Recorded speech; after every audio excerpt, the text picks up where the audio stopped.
Today on the Daily Scoop podcast from the Scoop News Group, a federal judge denies a union request to halt the purging of agency probationary employees. And the Transportation Department has a new CIO.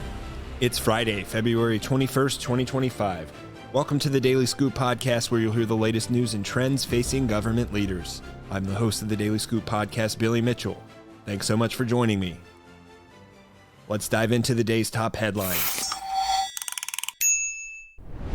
A federal judge in Washington on Thursday denied a request by federal worker unions to halt the firing of probationary workers in the U.S. government, saying the court likely lacks the authority to hear the claims. Instead, the claims brought by the National Treasury Employees Union, or NTEU, and others must be brought before the Federal Labor Relations Authority. That's according to Judge Christopher Cooper of the U.S. District Court for the District of Columbia, in his opinion.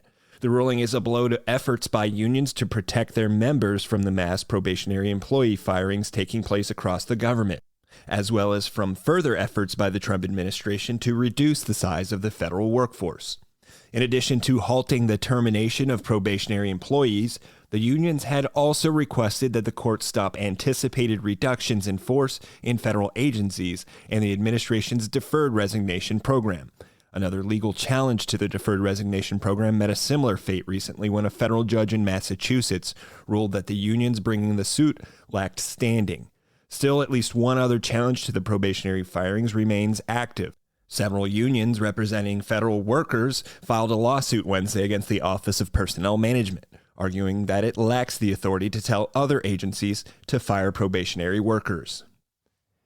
In other news, the Department of Transportation has tapped the Chief Technology Officer of the Federal Motor Carrier Safety Administration to be its new Chief Information Officer. Pavan Pidugu started as DOT's new CIO this week, replacing Cordell Schachter, who left the role last month.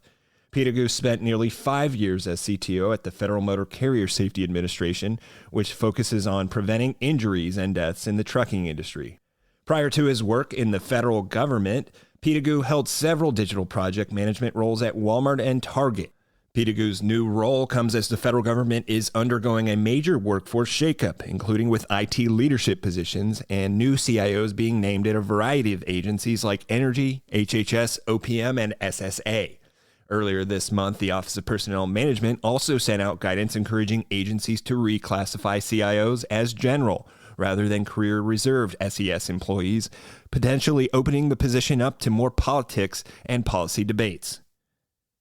For more news at the intersection of the federal government and technology, make sure to visit fedscoop.com. Thanks so much for tuning in to another episode of the Daily Scoop podcast, available on all podcast platforms. If you've already rated the podcast on your platform of choice, thanks so much. High ratings and good reviews of the show help more people to find it. The Daily Scoop podcast is a production of the Scoop News Group in Washington, D.C. Adam Butler and Carlin Fisher help put the show together, and the entire Scoop News Group team contributes. We'll be back next week with more top headlines. Until then, I'm your host, Billy Mitchell. Thanks so much for listening.